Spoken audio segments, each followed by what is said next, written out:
Rachid Arabe, bonjour. Bonjour. Un grand merci d'avoir accepté l'invitation de la Fringale Culturelle. C'est un grand plaisir de vous rencontrer. Votre actualité, c'est un livre aux éditions Michel Lafon, sous la forme d'un témoignage. Ce livre s'appelle « Pourquoi on ne vous voit plus ?» Et effectivement, vous expliquez dans cet ouvrage pourquoi on ne vous voit plus sur les écrans. Pourquoi on ne me voit plus et pourquoi j'ai fait ce livre surtout. J'ai fait ce livre parce que c'est une question qui m'est posée plusieurs fois par jour par des téléspectateurs, des gens qui ont gardé une certaine image de moi.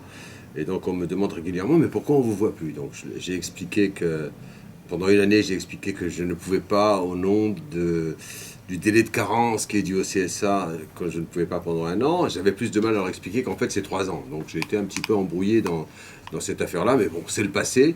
Ça m'a permis surtout de faire un livre qui explique effectivement pourquoi on ne me voit plus, mais au-delà, qui essaye d'apporter ma réflexion en parallèle avec mon parcours personnel sur la façon dont évoluent les médias, dont évolue l'information, dont évolue le rapport entre les pouvoirs et l'information.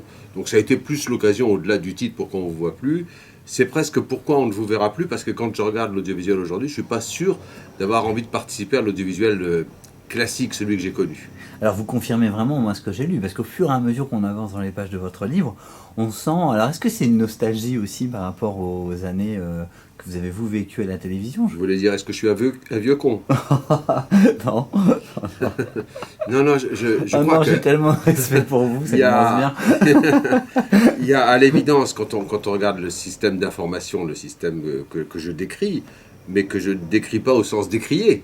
Je dis simplement qu'il a effectivement beaucoup changé, tout simplement parce que la technologie fait qu'aujourd'hui, les informations arrivent d'un certain nombre de sources qui sont peut-être moins contrôlées ou sérieuses qu'auparavant.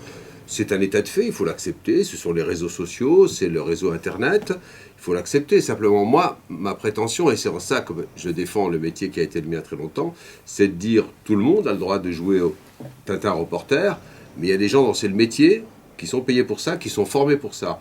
Et je continue de défendre une certaine forme de qualité de l'information, sans chercher à attenter à la liberté qui est que tout le monde peut s'exprimer, peut donner son avis. Mais l'information, c'est pas un avis. Ce qui a changé, effectivement, à l'époque où vous étiez à l'antenne et aujourd'hui, c'est cette donnée du temps, où tout est rapide. Ouais. Alors le temps est devenu l'ennemi numéro 1 de l'information, puisque à aucun moment on ne dispose des quelques instants, des quelques secondes, j'ose même pas parler des quelques minutes où on se met à réfléchir. On l'a vu lors des attentats de janvier dernier en France, malheureusement, quand les chaînes d'information, on continue, mais aussi les autres, se sont mises à émettre pendant 72 heures pratiquement d'affilée, on prend d'énormes risques, tout simplement parce que je ne connais pas un être humain, pas un journaliste, qui soit capable de rester en éveil aussi longtemps et de ne pas prendre le risque de dire des erreurs. Ça, c'est une part. Et puis l'autre part qui est plus délicate à gérer, c'est que quand il y a ainsi des menaces sur des vies humaines, quel est le rôle des journalistes? Alors ça, il est plus délicat à maîtriser parce que c'est aussi la liberté d'information. Si j'entends des coups de feu et que je suis à l'antenne, je dirais qu'il y a des coups de feu. Mais la principale des réflexions sur laquelle porte mon ouvrage, c'est de dire, est-ce que dans les chaînes d'information, on n'est pas devenu comme des hamsters dans une roue? C'est-à-dire on tourne, mais à l'arrivée, on n'a pas avancé. C'est même le sentiment qu'on a, nous, spectateurs. C'est-à-dire qu'aujourd'hui...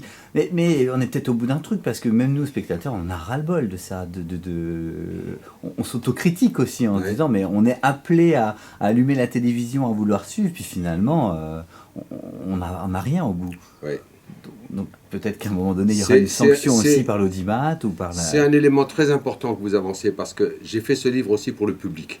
D'abord pour lui expliquer pourquoi on ne voyait plus, puisque c'est une question qu'on me pose. Mais au-delà de ça, parce que j'ai été journaliste de l'audiovisuel public pendant 30 ans, et que je me sens l'obligation de rendre des comptes sur le travail que j'ai fait. Je reconnais un certain nombre d'erreurs de la profession pendant les moments où je l'ai pratiqué, et je pointe aussi des dysfonctionnements d'aujourd'hui sans les juger, mais simplement en disant attention à ce danger-là.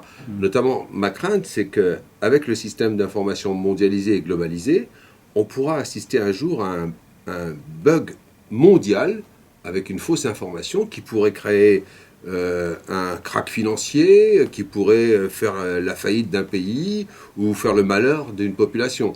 Donc j'essaie d'alerter sur ce côté inéluctable d'une accélération Et quand on accélère, on ne sait pas comment on s'arrête. On a déjà des exemples personnels avec la mort de Martin Bouygues qui a été juste... Oui, c'est le dernier exemple en date. Voilà. Le plus hallucinant dans l'affaire, c'est que pour un journaliste de ma génération, l'agence France-Presse, c'est la référence. C'est comme la Bible. On s'y réfère tout le temps. Et donc, c'est vrai qu'on avait pris l'habitude de se dire ce qui vient de l'AFP est vérifié, revérifié à minima 2 fois.